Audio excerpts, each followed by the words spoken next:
आज हम एक बहुत इम्पॉर्टेंट टॉपिक पढ़ेंगे, इंडियन कॉर्पोरेट लॉ के फंडामेंटल्स, जिसमें हम समझेंगे कि लॉ, एक्ट और रूल्स में क्या फ़र्क है, हमारा लीगल सिस्टम कैसे काम करता है और डायरेक्टर्स कौन होते हैं। तो चलिए शुरू करते हैं सबसे पहले टॉपिक से, law versus act versus rules. सोचो एक बड़ी बिल्डिंग है। लॉ उस पूरी बिल्डिंग का नाम है, जिसमें एक्ट्स, रूल्स और केस लॉज सब आते हैं। एक्ट वो बेयर लीगल टेक्स्ट होता है जो पार्लियामेंट पास करती है, जैसे द कंपनीज एक्ट 2013। इसमें सेक्शंस, सब सेक्शंस और क्लॉजेस होते हैं। रूल्स सेंट्रल गवर्नमेंट बनाती है, जैसे मिनिस्ट्री ऑफ कॉर्पोरेट अफेयर्स। ये बहुत प्रोसीजरल होते हैं, यानी एग्जैक्टली कैसे करना है ये बताते हैं। एक्ट को चेंज करना बहुत मुश्किल है। लोकसभा, राज्यसभा दोनों की अप्रूवल और प्रेसिडेंट का असेंट चाहिए। रूल्स को बदलना आसान है, बिना पार्लियामेंट्री वोटिंग के भी हो सकता है। एक सिंपल एनालॉजी, एक्ट एक रेसिपी कार्ड है जो बताती है खाना बनाओ, और रूल्स बताते हैं कितना नमक, कितना तेल, कितनी देर पकाओ। दोनों के बिना काम अधूरा है। लॉ बनने की journey, ministry, bill draft, Lok Sabha, Rajya Sabha, president's assent, फिर ऑफिशियल गज़ेट पर पब्लिश होती है और तब जनता पर लागू होती है। क्विक चेक, एक्ट और रूल्स में सबसे बड़ा प्रैक्टिकल फर्क क्या है अमेंड करने के प्रोसेस के हिसाब से? बिल्कुल सही सवाल।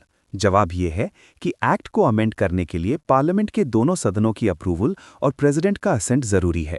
इसलिए ये स्लो और कॉम्प्लेक्स प्रोसेस है। लेकिन रूल्स को सेंट्रल गवर्नमेंट डायरेक्टली अमेंड कर सकती है बिना पार्लियामेंट में वोट कराए। इसलिए ये फास्ट और फ्लेक्सिबल है। अब बात करते हैं 3 pillars of the legal system की, यानी हमारा लीगल सिस्टम 3 अलग-अलग पिलर्स पर टिका हुआ है। 1. Law makers, legislator, parliament. Lok Sabha और राज्यसभा मिलकर एक्ट्स ड्राफ्ट और पास करती हैं। ये कानून बनाते हैं। 2. Law executives, executive, central government and ministries, जैसे ministry of corporate affairs, MCA, ROC, registrar of companies, SEBI। ये रोजाना कानून को इम्प्लीमेंट और एनफोर्स करते हैं। 3. Law interpreters, judiciary, courts and tribunals, जैसे NCLT, national company law tribunal, high courts, supreme court. जब पब्लिक और एग्जीक्यूटिव के बीच कोई डिस्प्यूट हो, मिस इंटरप्रिटेशन हो, तो ये रिजॉल्व करते हैं। एनालॉजी ये है कि एक क्रिकेट मैच में लेजिस्लेटर वो है जो रूल्स ऑफ द गेम लिखता है, एग्जीक्यूटिव वो है जो मैच कंडक्ट करवाता है, अंपायर्स प्लस ऑर्गेनाइजर्स, और जुडिशरी वो है जो DRS की तरह फाइनल डिसीजन देता है जब कोई डिस्प्यूट हो। क्विक चेक, NCLT किस पिलर के अंतर्गत आता है और इसका क्या काम है? शाबाश! NCLT यानी नेशनल कंपनी लॉ ट्राइब्यूनल, ये जुडिशरी पिलर के अंतर्गत आता है। इसका काम है कंपनी से रिलेटेड डिस्प्यूट्स को रिजॉल्व करना, जब पब्लिक और एग्जीक्यूटिव के बीच कानून की इंटरप्रिटेशन को लेकर डिसएग्रीमेंट हो। अब चलते हैं अगले टॉपिक पर, शेयर होल्डर्स और डायरेक्टर्स का इंट्रोडक्शन। शेयर होल्डर्स कंपनी के ओनर्स होते हैं, लेकिन सोचो एक बड़ी पब्लिक कंपनी के लाखों शेयर होल्डर्स हो सकते हैं और वो सब देश के अलग अलग कोनों में रहते हैं। तो क्या वो सब मिलकर डेली ऑपरेशंस रन कर सकते हैं? बिल्कुल नहीं। इसलिए शेयर होल्डर्स डायरेक्टर्स को अपॉइंट करते हैं अपनी तरफ से कंपनी को मैनेज करने के लिए। ये अपॉइंटमेंट ऑर्डिनरी रेजोल्यूशन के जरिए होती है। डायरेक्टर्स के बारे में एक की रूल, डायरेक्टर सिर्फ एक लिविंग ह्यूमन बीइंग, इंडिविजुअल हो सकता है। कोई कंपनी या कॉर्पोरेट बॉडी डायरेक्टर नहीं बन सकती। एक शेयर होल्डर भी डायरेक्टर हो सकता है, जैसे एक मेजॉरिटी शेयर होल्डर खुद मैनेजिंग डायरेक्टर बन जाए। एनालॉजी ये है, शेयर होल्डर्स वो प्रॉपर्टी ओनर्स हैं जिन्होंने एक बड़ी अपार्टमेंट सोसाइटी बनाई, लेकिन रोज की मेंटेनेंस के लिए उन्होंने एक सोसाइटी मैनेजर अपॉइंट किया जो उनकी तरफ से सब काम करता है। क्विक चेक, क्या कोई प्राइवेट लिमिटेड कंपनी खुद किसी दूसरी कंपनी में डायरेक्टर बन सकती है? बिल्कुल नहीं, क्योंकि लॉ क्लियरली कहता है कि डायरेक्टर सिर्फ एक इंडिविजुअल यानी लिविंग ह्यूमन बीइंग हो सकता है, कोई कॉर्पोरेट बॉडी या कंपनी नहीं। ये एक फंडामेंटल रूल है। अब समझते हैं टाइप्स ऑफ डायरेक्टर्स को। डायरेक्टर्स मेनली 2 कैटेगरीज में डिवाइड होते हैं। 1. Executive directors, ED, full time employees. ये कंपनी के पेरोल पर होते हैं और डेली ऑपरेशंस मैनेज करते हैं। 2 मेन टाइप्स हैं, मैनेजिंग डायरेक्टर, MD, कंपनी का सुप्रीम ऑपरेशनल अथॉरिटी, सबसे ऊपर वाला executive. Whole time director, WTD, full time director जो डेली बिजनेस में हेविली इन्वॉल्व रहता है। 2. Non executive directors, NED, part time outside experts. ये फुल टाइम काम नहीं करते, सिर्फ बोर्ड मीटिंग्स में आते हैं और हाई लेवल गाइडेंस देते हैं। इन्हें सिटिंग फीस मिलती है, सैलरी नहीं। इनका एक स्पेशल सब टाइप है इंडिपेंडेंट डायरेक्टर्स, आईडी। इनका कंपनी में जीरो फाइनेंशियल इंटरेस्ट या बायस नहीं होता। इनका प्राइमरी रोल है माइनॉरिटी शेयर होल्डर्स के इंटरेस्ट प्रोटेक्ट करना और अनबायस्ड डिसीजन मेकिंग इंश्योर करना। एनालॉजी ये है कि एक हॉस्पिटल है, एमडी एक फुल टाइम सीईओ की तरह है जो रोज आता है। एनईडी एक स्पेशलिस्ट कंसल्टेंट की तरह है जो सिर्फ इंपॉर्टेंट मीटिंग्स में आता है। और इंडिपेंडेंट डायरेक्टर एक पेशेंट राइट्स ऑम्बुड्समैन की तरह है जिसका हॉस्पिटल से कोई पर्सनल फायदा नहीं, इसलिए वो सबसे अनबायस्ड राय दे सकता है। क्विक चेक, इंडिपेंडेंट डायरेक्टर और साधारण नॉन एग्जीक्यूटिव डायरेक्टर में सबसे बड़ा फर्क क्या है? परफेक्ट।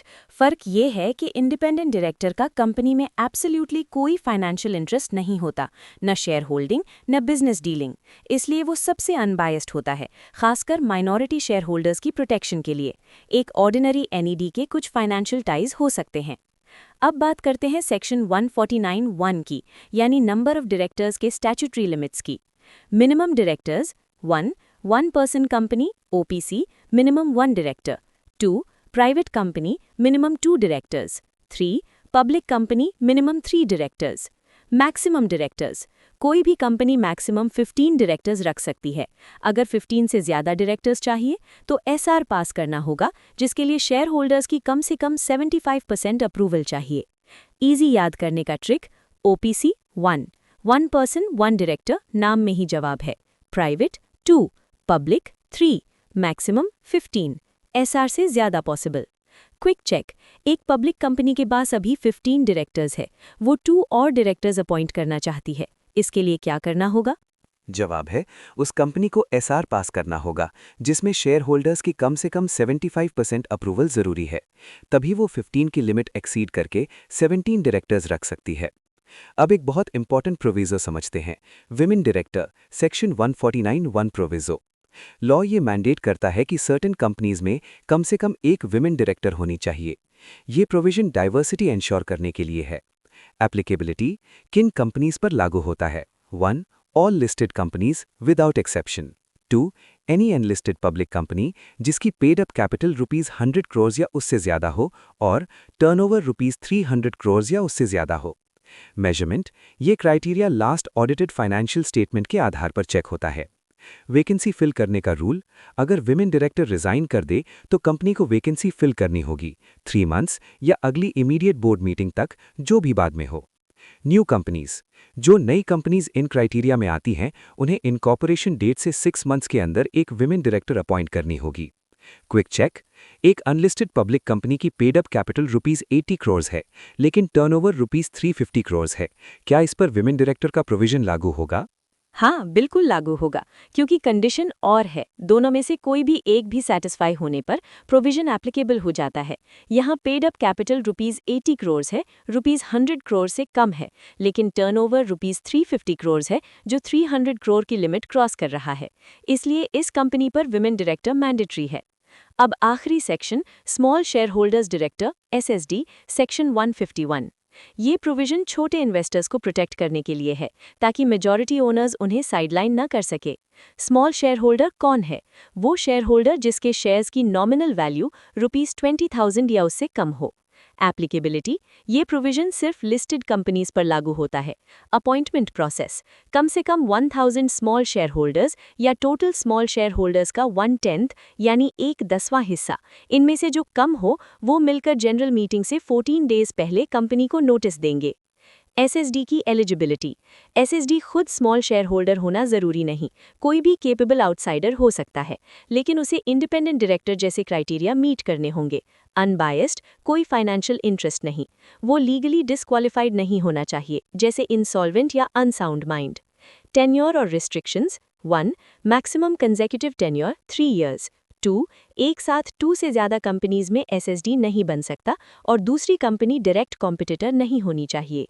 3 कूलिंग पीरियड, 3 ईयर का टेन्योर खत्म होने के बाद उसी कंपनी में दोबारा एसएसडी कभी नहीं बन सकता और साथ ही 3 ईयर का स्ट्रिक्ट कूलिंग पीरियड, इस दौरान वो उस कंपनी से किसी भी कैपेसिटी में नहीं जुड़ सकता। 3 इयर्स के बाद वो कोई और रोल ले सकता है, लेकिन एसएसडी के रूप में कभी नहीं।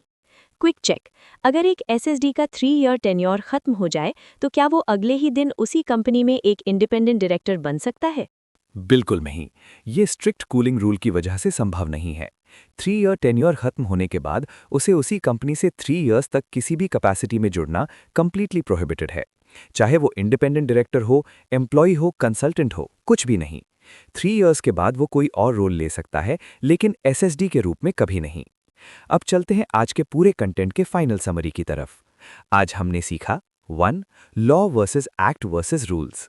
Law is equal to broad umbrella, act is equal to parliament का text, rules is equal to government का execution detail.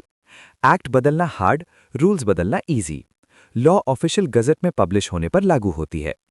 2. 3 pillars. Legislature is equal to parliament, जो लॉ बनाता है। Executive is equal to MCA, ROC, SEBI, जो law को implement करता है। Judiciary is equal to NCLT, courts, जो डिस्प्यूट्स रिजॉल्व करता है। 3. Shareholders versus directors. Shareholders is equal to owners, directors is equal to managers,